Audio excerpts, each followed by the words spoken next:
Assalamualaikum warahmatullahi wabarakatuh. Selamat pagi anak-anak ibu kelas 7. Bagaimana kabar kalian hari ini? Semoga kalian dalam keadaan sehat ya, dan tetap semangat belajarnya ya.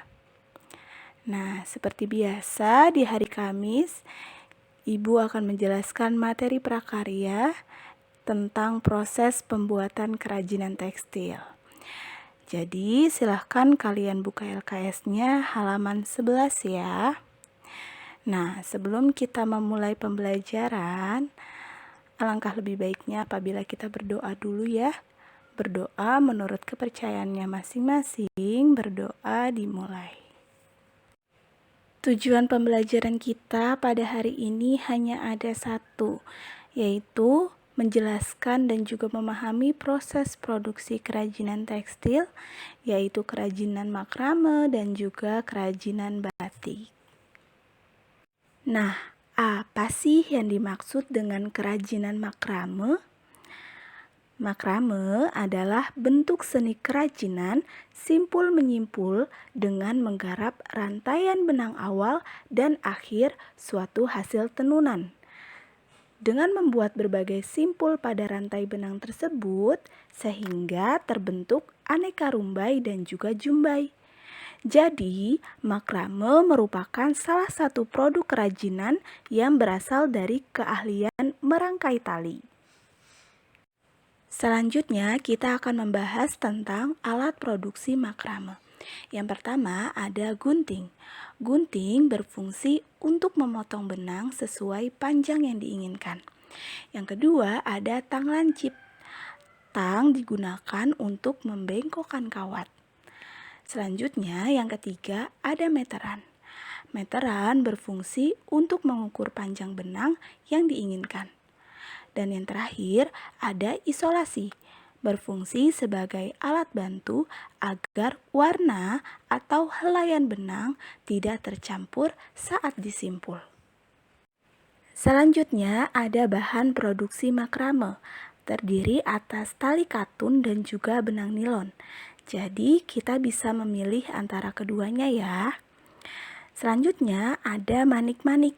Nah, manik-manik ini merupakan bahan pendukung dari pembuatan makrame. Fungsinya adalah sebagai penghias. Dan yang terakhir, ada rantai. Rantai juga digunakan sebagai pemanis kalung dan juga gelang. Selanjutnya, ada teknik dasar pembuatan makrame. Dalam proses pembuatan makrame, dikenal ada teknik dasar.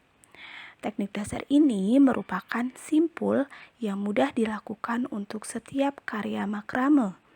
Dalam makrame, tidak dikenal pola baku atau hitungan yang menyulitkan. Dalam menyimpulkan tali, pada awal pembuatan makrame, dikenal ada 3 cara. Ada slip knot, lark head knot, dan yang terakhir ada mounting knot. Ini adalah proses dalam pembuatan makrame. Dalam proses pembuatan makrame, dikenal ada teknik dasar. Teknik dasar ini merupakan simpul yang mudah dilakukan untuk setiap karya makrame. Saat menyatukan tali pada awal pembuatan makrame, dikenal ada beberapa simpul dasar. Di antaranya ada simpul jangkar, pangkal, mati, dan juga tiang.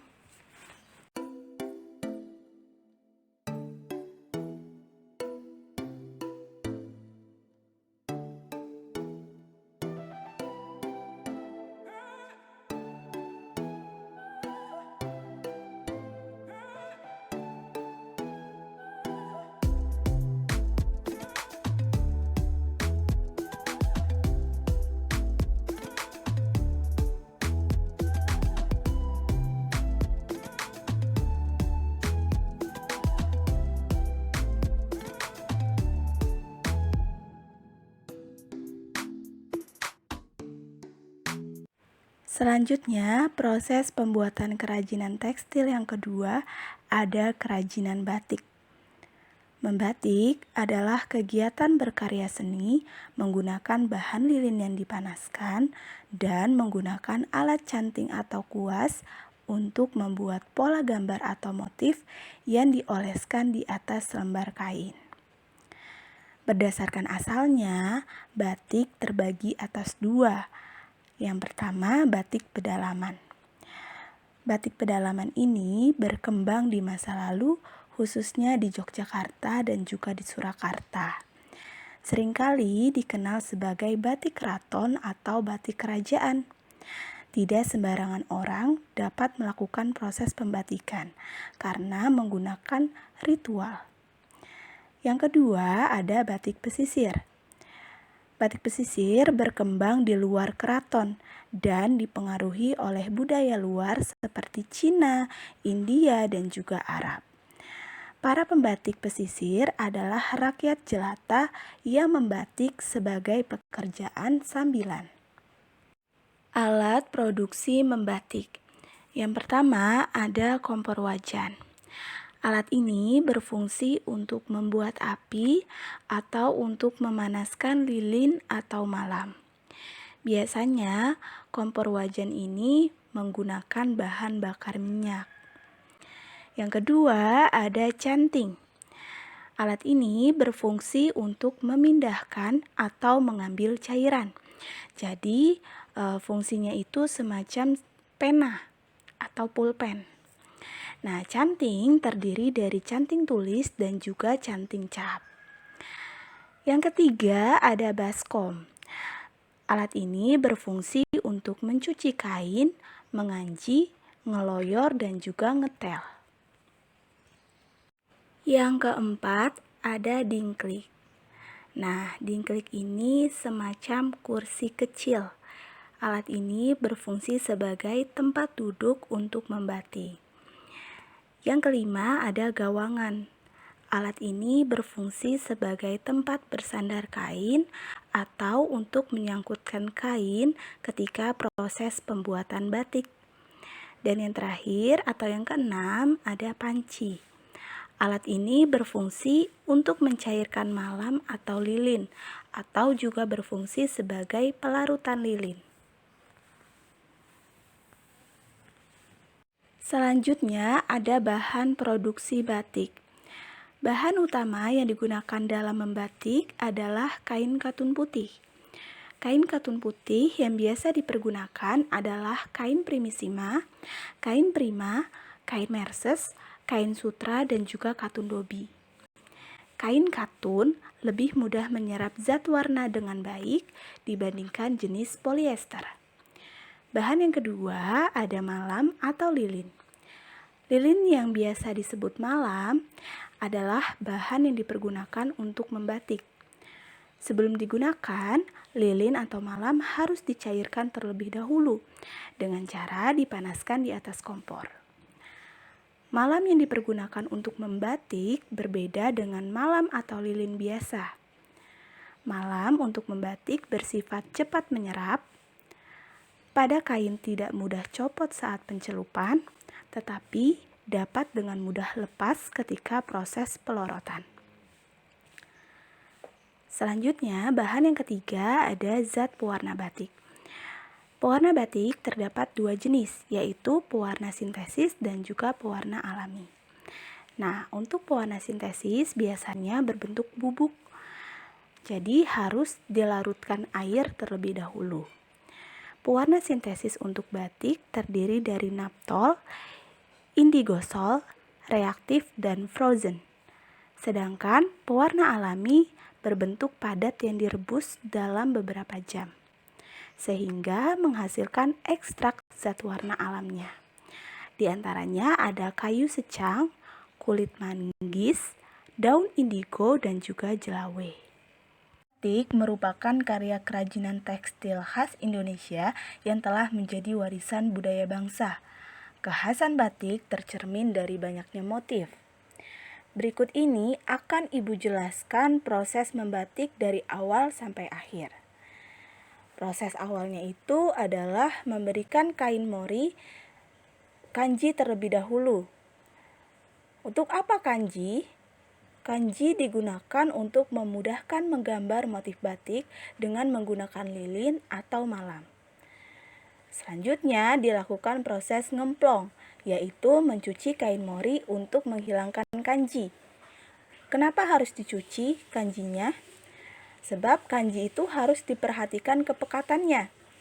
Apabila kanji terlalu pekat, maka nanti lilin atau malam sulit menempel. Sedangkan apabila kanji terlalu encer, gambar yang dihasilkannya juga kurang bagus. Proses yang kedua adalah nyorek atau memolah. Proses ini merupakan proses menjiplak atau membuat pola di atas kain mori dengan cara meniru motif yang sudah ada. Pola biasanya dibuat di atas kertas roti terlebih dahulu, kemudian baru dijiplak sesuai pola di atas kain mori. Bisa kalian lihat gambarnya. Ini merupakan proses nyorek atau memolah. Proses yang ketiga adalah membatik. Proses ini merupakan proses menorehkan malam batik ke kain mori. Dimulai dari ngelowong atau menggambar garis-garis di luar pola dan isen-isen atau mengisi pola dengan berbagai macam bentuk. Yang keempat adalah nembok. Nembok merupakan proses menutupi bagian-bagian yang tidak boleh terkena warna dasar. Coba kalian perhatikan gambar di samping. Yang berwarna kuning itu tadi merupakan proses batik atau bagian warna dasarnya. Sedangkan warna yang merah dan hijau merupakan proses nembok atau menutupi bagian-bagian yang tidak boleh terkena warna dasar. Bagian tersebut ditutup dengan lapisan malam yang tebal, seolah-olah merupakan tembok penahan. Proses yang kelima adalah medel. Proses ini merupakan proses pencelupan kain yang sudah dibatik ke cairan warna secara berulang-ulang. Tujuannya untuk mendapatkan warna yang sesuai dengan keinginan. Proses yang keenam adalah ngerok dan birah. Pada proses ini, lilin atau malam pada kain dikerok secara hati-hati dengan menggunakan lempengan logam. Kemudian kain dibilas dengan air bersih, setelah itu kain diangin-anginkan. Selanjutnya, proses yang ketujuh adalah mbironi. Proses mbironi adalah menutupi warna dan isen-isen pola yang berupa cecek atau titik dengan menggunakan malam. Selanjutnya dilakukan proses ngerining, yaitu proses mengisi bagian yang belum diwarnai dengan motif tertentu. Pada mbironi, ini merupakan pelekatan malam tahap ketiga untuk mempertegas pola. Hanya menutup bagian-bagian tertentu yang diharapkan tetap berwarna gelap. Proses selanjutnya adalah menyoga. Menyoga berasal dari kata soga, yaitu sejenis kayu yang digunakan untuk mendapatkan warna coklat. Nah, bisa kalian lihat gambarnya ya. Jadi, kain batik dicelupkan ke dalam wadah kayu dan setelah itu akan mendapatkan warna coklat. Proses yang terakhir adalah ngelorot. Proses ini merupakan proses melepaskan semua lilin malam dengan cara memasukkan kain yang sudah cukup tua warnanya ke dalam air mendidih. Bisa kalian lihat gambarnya di samping. Jadi proses ngelorot ini seperti proses merebus kain untuk melepaskan semua lilin malam ke dalam air mendidih. Proses pembuatan batik. Prosesnya diawali dengan membuat pola batik pada kain. Setelah itu dilanjutkan dengan proses meletakkan malam atau lilin yang sudah dicairkan pada kain dengan menggunakan canting sesuai dengan polanya. Tahap selanjutnya yaitu proses pewarnaan pada kain, sehingga menghasilkan kain batik yang diinginkan.